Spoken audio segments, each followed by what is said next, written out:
What is up, guys? James here with JDC Auto. Today, a 2000 Nissan Maxima. We have a lot of suspension issues, but one thing that's really bad locking up is the CV Axel on this car.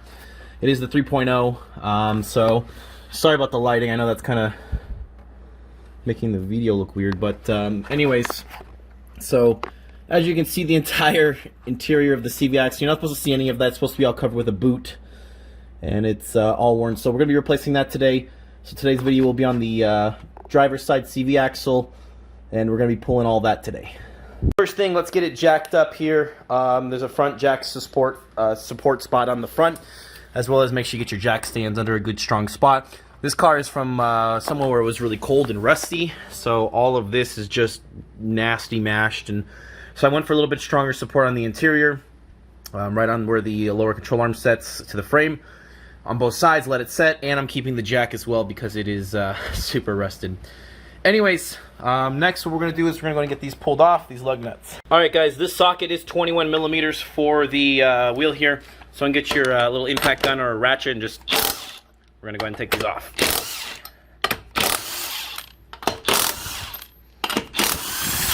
Guys, what we're going to do now is you're going to turn the wheel outwards. If you're using an impact gun, if you're using a ratchet, you don't have to worry about it.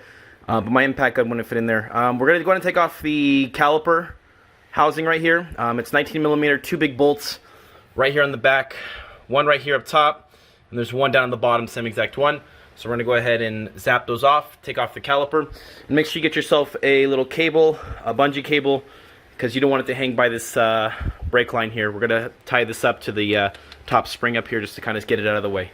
So we're going to take that off, and then we're going to put the caliper. Alright guys, now we got our two 19 millimeter caliper housing bolts out. The caliper is up, out of the way, including all of the brake pads inside of here, and it is now tied up with a bungee cable to the upper spring here.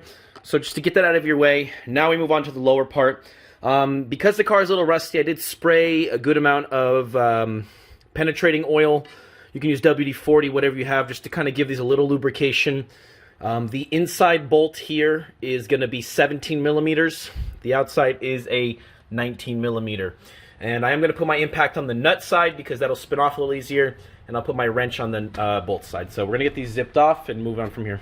Alright, we have the nut side off of those 19 millimeters. You can get a little hammer, just tap down with your wrench. These will start to work their way out like so. But before I take this out, I am going to take off this outer tie rod end from the steering rack. We need to get ourselves a little pair of dikes to clip off this cotter pin cable right here. Right there, that little metal cable that sits through there, as well as we need to get ready to take this off as well. So we're going to get a pair of dikes, and all we're going to do is we're going to try to get this straight, because see if we can get this pulled out. So straighten that one up.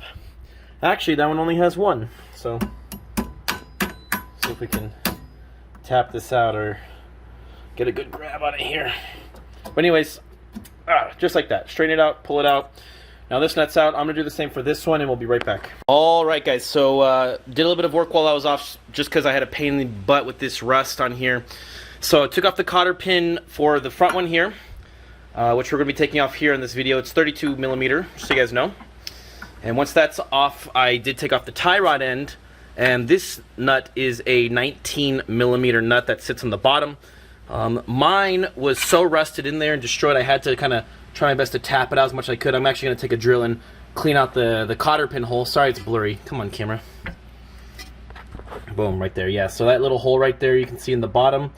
There's still a piece of cotter pin stuck in there. I had to take it off. And then getting this off, it was really jammed in there. So I have a ball joint separator and had to end up doing that. I did take my dead stop hammer and I was smacking the bottom portion of the rod, just, you know, the top to kind of break loose the rust. Just wouldn't come out, so I had to resort for this, which I try not to do it too much because it does destroy these boots. But honestly, this one was already a little tore up, but I tried not to make them worse because we're going to be reusing this. So anyways, setting that to the side. Now that that's off, we have these two bolts up here we're going to take off later, and now we're going to go ahead and impact this front 32 mil hub nut, and we're going to get this off so that we can finally get out the so we can get out the CV Axle. Got our 32 mil on. I got my big boy adapter, and let's see if we can get this baby off. There we go. Not too bad. Fairly easy. Now we're going to take our dead stop and see if we can tap this CV Axle back so we can get this tapped out.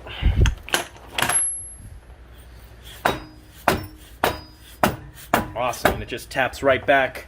Thank goodness. But now we can take out these top 2 bolts here.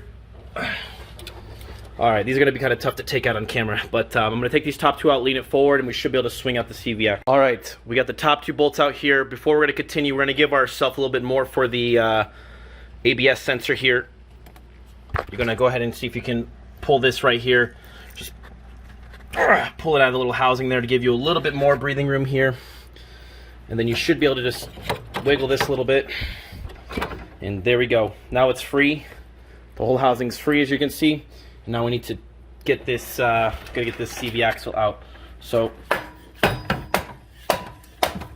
couple more taps there. Should be able to, there we go. Wiggle it out back. And, uh-oh, that's the cover for the bearing. That's the little bearing ring. That's gonna, see if we can tap that back in. But anyways, there's the CV Axle. And then this goes back up into the transmission.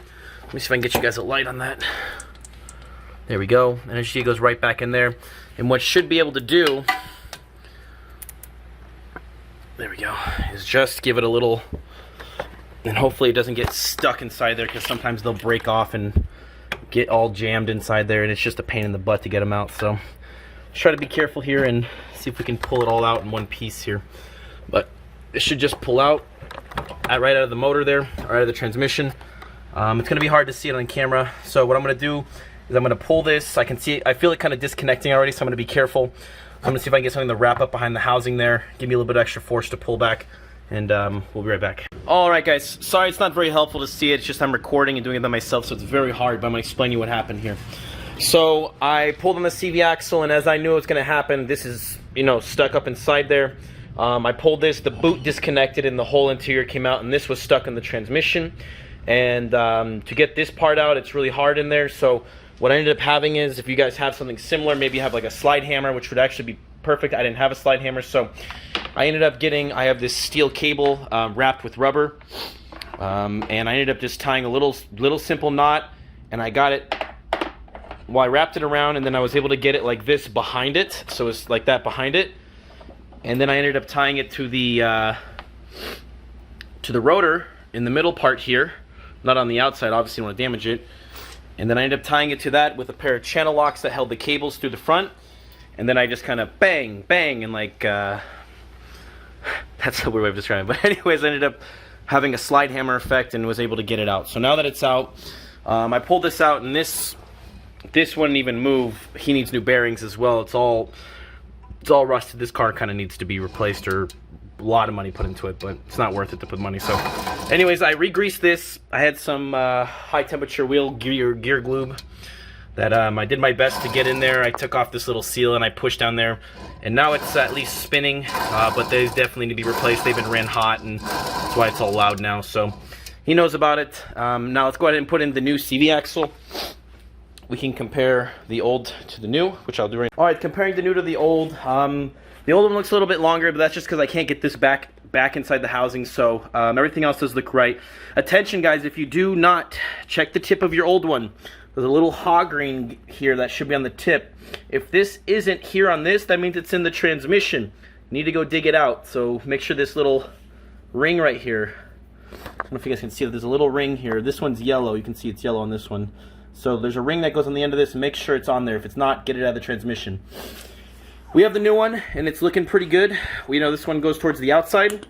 You have your little ABS sensor rings here, your new nut, and then obviously we're going to get it in there. So let's go ahead and get the new one installed. Alright, now as you're putting this in, you want to make sure you get it locked all the way back, and how you can tell is if you're going to feel back behind it, the back of the CV axle should be very close to the transmission. You shouldn't be able to get a full finger in there, or pretty close, but push in there good.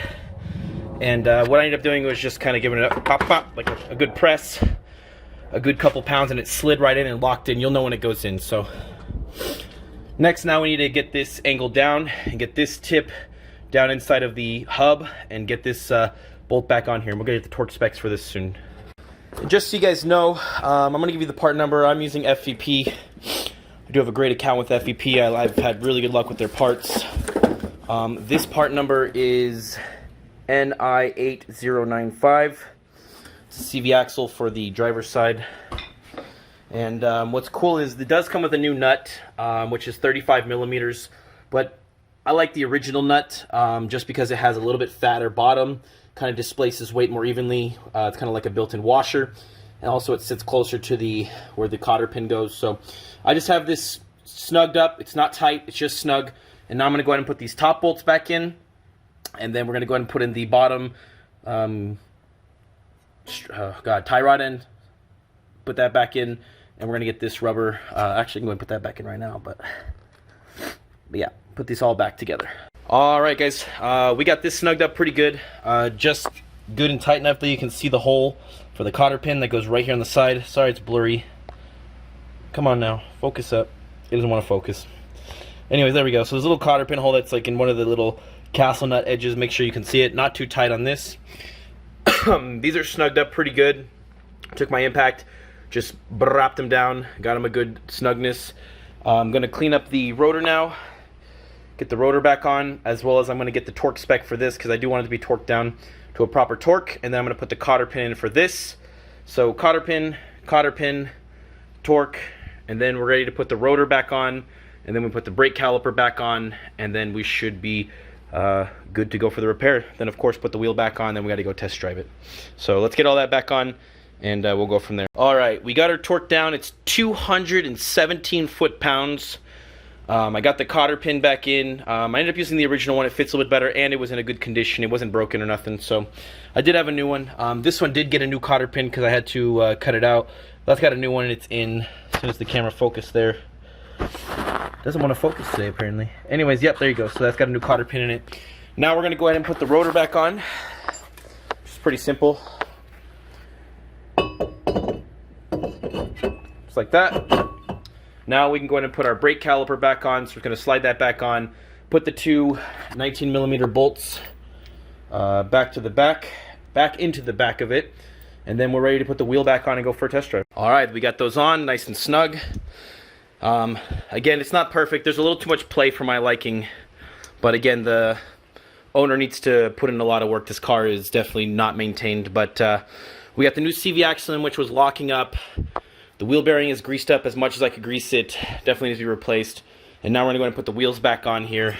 So, just put the wheels back on. We're going to go for a test drive and see how it does. Or just get it started and let the wheel spin with the new axle. And that'll finalize the repair. Alright, we got these on here. They're not torqued down to spec. It's going to be between 80 to 90 foot-pounds. You'll be safe within that range. I think spec is 80, but 80, 85 is okay. I'm going to go ahead and start the car now. And just put it in drive and just let it do its thing. And we're going to see how it does here.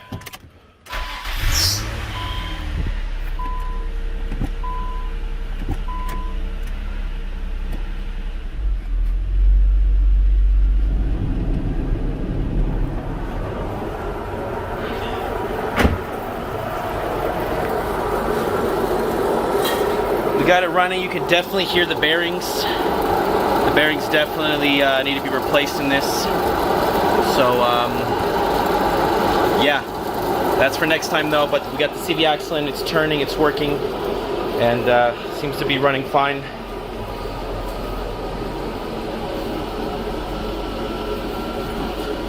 And this side will, if I stop the other side, this side will start going. And that's how you replace CV Axel in a 2000 Nissan Maxima. We got it rolling.